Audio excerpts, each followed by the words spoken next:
What do you picture when you think of World War II? Probably massive armies and epic battles, right? Tanks rolling across conquered lands, fleets of bombers darkening the skies, the solemn faces of world leaders deciding the planet's fate. That's the history we know. It's the war we've been shown. But behind the front lines, a secret war was being fought. A war waged not with bullets and bombs, but with brilliant, audacious lies. Its soldiers were invisible. They were artists, chicken farmers, socialites, and lawyers.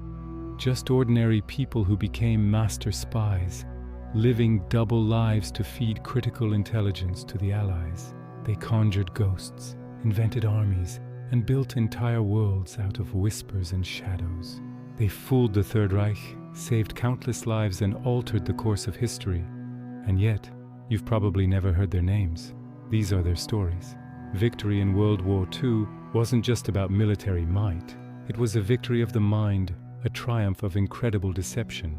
While generals were drawing lines on maps, a secret army of operatives was redrawing the very reality the enemy perceived.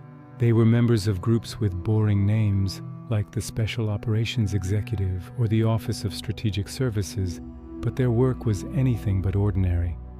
Their mission was espionage, sabotage, and reconnaissance deep inside occupied Europe. They were tasked with turning the tide of the war with the most unconventional weapon of all, the human imagination. These people didn't just report on the war, they manipulated it. They built intricate fantasies, elaborate hoaxes designed to mislead the German high command on a scale that's hard to even wrap your head around today. They knew that a well-placed lie could be more powerful than a panzer division. It could move armies, fortify the wrong beaches, and leave the door wide open for an invasion. But this work came at an unimaginable cost. For these spies, there were no front lines, no safe zones. Every stranger was a potential threat. Every conversation a potential trap. The penalty for being discovered wasn't just capture. It was interrogation, torture, and execution. Many operated in complete isolation. Their triumphs were known only to a handful of handlers, their failures marked by a sudden, chilling silence. Their names were erased, their identities buried, their stories locked away for decades under the seal of official secrecy. Today we're going to unlock some of those secrets. We'll tell the stories of the forgotten heroes who outsmarted the Nazis. And we begin with a man who was, by all accounts, a failed chicken farmer from Spain, who became the greatest actor in the world and the architect of the most critical deception of the entire war. Case Study 1. Garbo, the actor who fooled Hitler. His name was Juan Pujol Garcia, a quiet, unassuming man from Barcelona. After fighting in the Spanish Civil War, he developed a deep hatred for both fascism and communism. As Hitler's armies swept across Europe, Pujol decided he had to do something for the good of humanity. His chosen path, to become a spy for Great Britain. There was just one problem. Britain wasn't interested. In January 1941, he walked into the British Embassy in Madrid and offered his services. They politely, and then not so politely, showed him the door. He was a civilian with no training, no connections, and zero intelligence experience. To the British, he was a nobody. But Pujol was persistent, so he came up with a plan that was as mad as it was brilliant. If the British wouldn't have him as an ally, he would make himself indispensable to them another way. He would spy for the Germans first. He walked into the German embassy and created a false identity as a fanatically pro-Nazi Spanish official. The Abwehr, German military intelligence, bought his story completely. They gave him a crash course in spycraft, a bottle of invisible ink, a codebook, and a pile of cash, instructing him to go to Britain and build a spy network. But Juan Pujol never went to Britain. Instead, he moved to Lisbon, Portugal, and started creating his own reality. Armed with nothing more than a tourist guide to Britain, a map, some train timetables, and newsreels he watched at the local cinema, he began fabricating detailed intelligence reports. He invented a vast imaginary spy network. He created detailed personas for his fictional agents, a talkative pilot, a bitter Welsh nationalist, a morally compromised officer in the British High Command.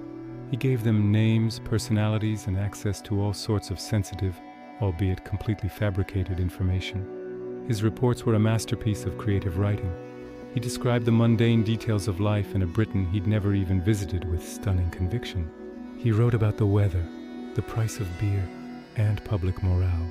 He even invented a fictional convoy of ships sailing from Liverpool, a report so convincing that the German High Command launched a full-scale hunt for it. When the convoy, of course, never materialized, Pujol didn't panic.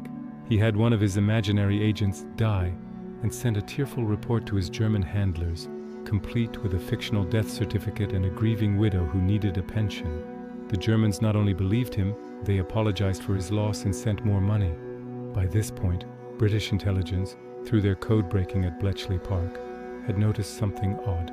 They were intercepting German communications based on reports from a very active agent in Britain, an agent they knew didn't exist. They realized someone was single-handedly feeding the Germans a diet of pure fantasy.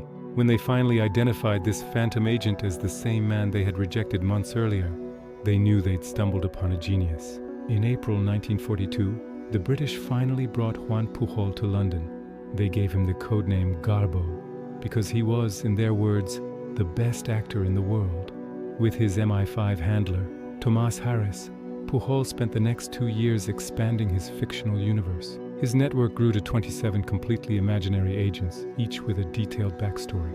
This phantom network became so prolific that Garbo's handlers in Berlin were overwhelmed. They trusted him so implicitly that they stopped trying to recruit any other spies in Britain. This set the stage for Garbo's magnum opus, Operation Fortitude.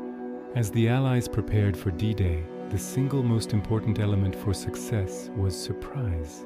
They had to convince the Germans that the main invasion would hit the Pas de Calais, the narrowest point of the English Channel. The success of the entire invasion depended on this lie, and at the heart of it all was Juan Pujol Garcia. In the months and weeks leading up to June 6, 1944, Garbo and his ghost network flooded the German High Command with meticulously crafted disinformation. He sent over 500 radio messages, painting a vivid picture of a massive Allied force gathering in Kent, directly opposite Calais. This phantom army was supported by Garbo's reports of troop movements, divisional insignia sightings, and even gossip his imaginary agents picked up in local pubs. But here's the stroke of genius. To maintain his credibility, Garbo's plan was to warn the Germans about the Normandy invasion, but to do it too late for them to react. In the early hours of June 6th, he sent a frantic message claiming the fleet sailing for Normandy was just a diversion, a feint to draw attention away from the real invasion at Calais. The Germans, completely convinced of Garbo's reliability, bought it hook, line, and sinker. Even after D-Day was well underway, Hitler remained convinced that Normandy was a sideshow. He held back his most powerful panzer divisions to defend Calais against an invasion that would never come. Had those divisions been moved to Normandy, they could very well have crushed the Allied beachhead. Juan Pujol's deception was so perfect that the Germans never suspected a thing. In July 1944, weeks after D-Day, they awarded him their highest honor for espionage, the Iron Cross. A few months later, the British made him a member of the British Empire. He is one of the only people, maybe the only person, to be decorated by both sides in World War II. After the war, MI5 helped him fake his own death. He disappeared, living quietly in Venezuela for nearly 40 years before his incredible story was finally uncovered. Case Study 2: The Ghost Army. So one man created a fake network of spies, but what if you could create an entire fake army? That's exactly what a top-secret unit of the US Army did. They were a hand-picked collection of soldiers whose real weapons were paint, speakers, and rubber. Officially known as the 23rd Headquarters Special Troops, they're better known by their nickname, the Ghost Army. Activated in January 1944, this 100-man unit was a bizarre collection of artists, architects, sound engineers, actors, and set designers. Future fashion designer Bill Blass and painter Ellsworth Kelly were among the creatives recruited to wage a war of illusion. Their mission: to impersonate other, much larger US Army units to deceive the enemy. Their toolkit was unlike any other in military history. For visual deception, they had an arsenal of inflatable rubber decoys, Sherman tanks, artillery, jeeps, even airplanes. From the air or from a distance, they were indistinguishable from the real thing. In one famous incident, two Frenchmen on bicycles stared in disbelief as four GIs appeared to effortlessly lift a 40-ton Sherman tank. The soldiers just smiled and said, "The Americans are very strong, but the illusion couldn't just look right. It had to sound right." A team of sound engineers recorded every noise a real armored division makes. The clatter of tank treads, the rumble of engines, the shouts of officers. These sounds were then blasted across the battlefield on massive speakers, simulating the movement of thousands of men, and the sound could be heard up to 15 miles away. The final layer was radio fakery, where operators mimicked the distinct Morse code styles of other divisions, creating a stream of fake traffic for the enemy to intercept. The whole thing was military theater. The unit would arrive at a location, often at night, and begin the show. They'd inflate their rubber army, blast their symphony of battle sounds, and start broadcasting phony radio chatter. A few real tanks would drive in circles to create extra dust and leave tracks. Soldiers wearing the wrong divisional patches would hang out in local towns, leaking fake plans for spies to overhear.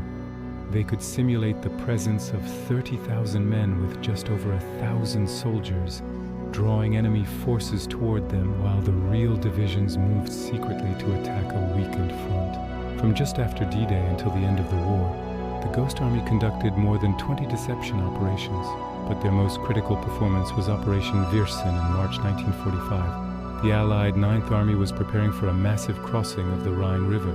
The Ghost Army was called in to simulate a crossing at a different location, to draw German divisions away.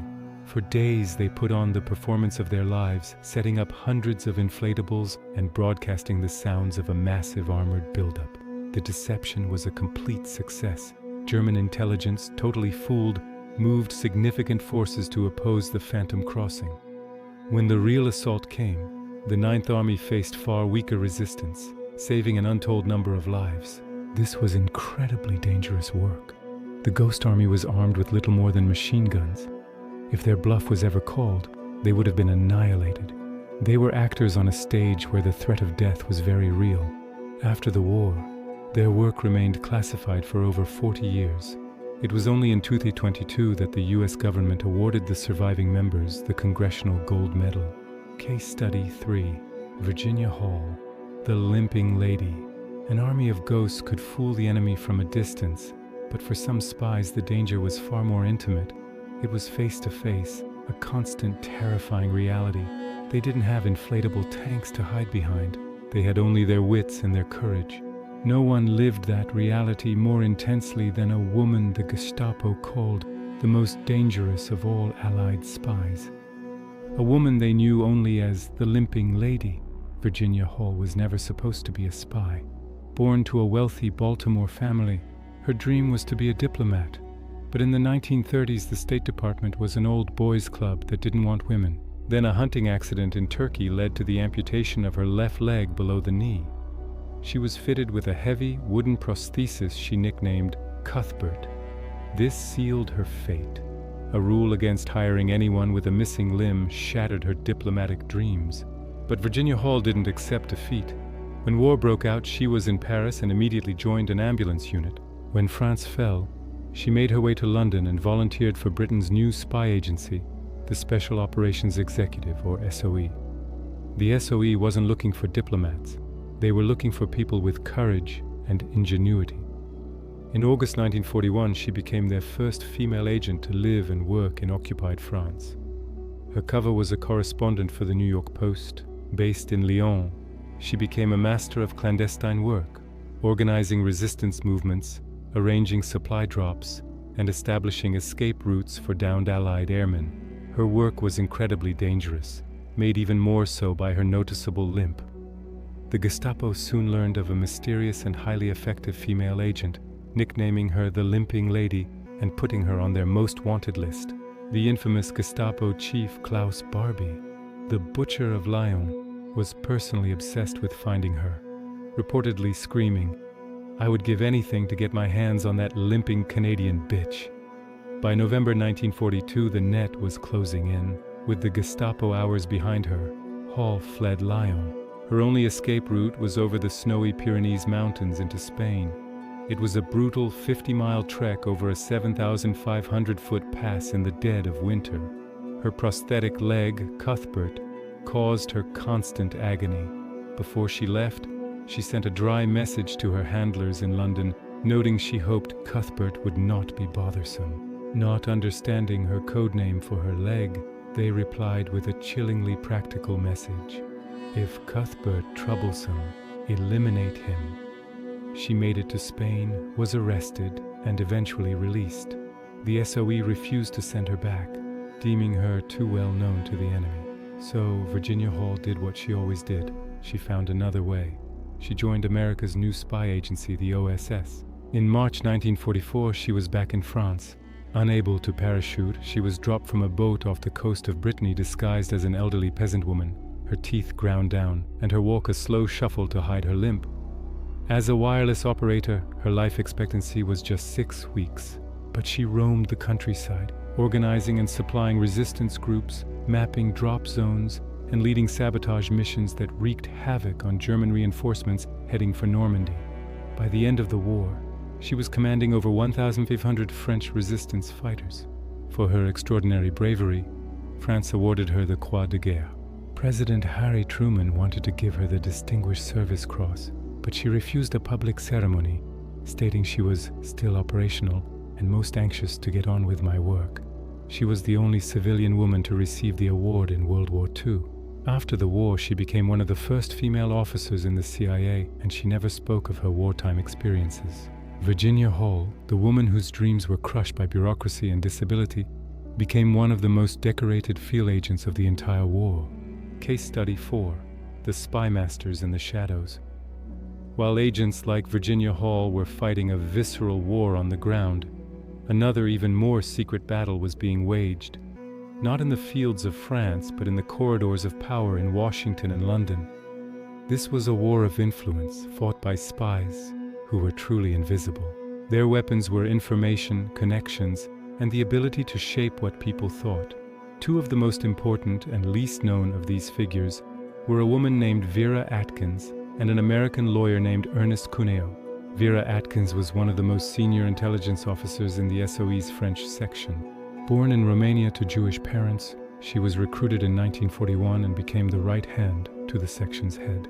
Atkins never went into the field herself, but she was the spy master's spy master. She recruited agents, particularly the 39 women who would serve in France, bluntly informing them of the 50% survival rate. She oversaw their training, checked their forged papers, and personally saw them off on their missions, knowing that a single mistake could be a death sentence. But what Vera Atkins did after the war became her defining legacy. When the SOE was disbanded, over 100 of its French section agents were missing. Against government opposition, Atkins made it her personal mission to discover their fates. She traveled through war-torn Germany, relentlessly hunting for clues, interrogating captured Gestapo officers, and piecing together the final harrowing days of her lost agents. One by one, she confirmed their deaths, ensuring their sacrifice was officially recorded. It was a somber, heartbreaking quest, a final act of devotion to the agents she had sent into the shadows. On the other side of the Atlantic, Ernest Cuneo was waging a different kind of invisible war. A former NFL player and Ivy League-educated lawyer, Cuneo was a key aide to President Franklin D. Roosevelt and a friend to powerful media figures. In secret, he was also the key link between the White House and British intelligence before the US even entered the war.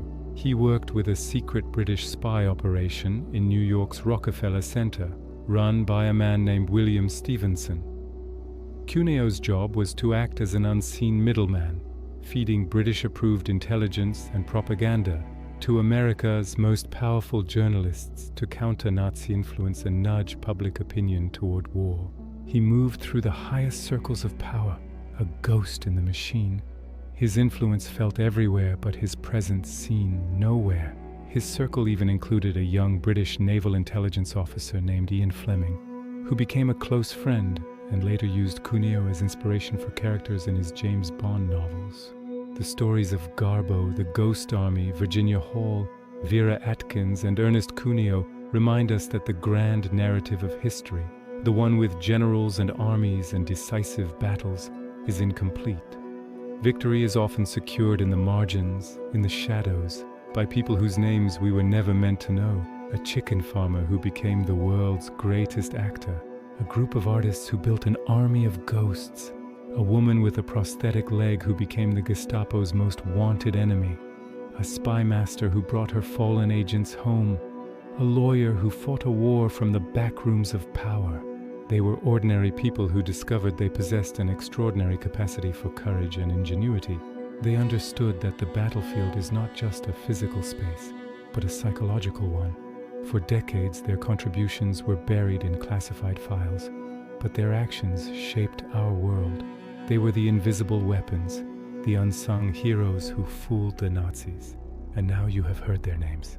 If you find these hidden histories as fascinating as we do, make sure you subscribe and hit the notification bell. Sharing this video helps bring these incredible legacies to light, because there are so many more stories that need to be told.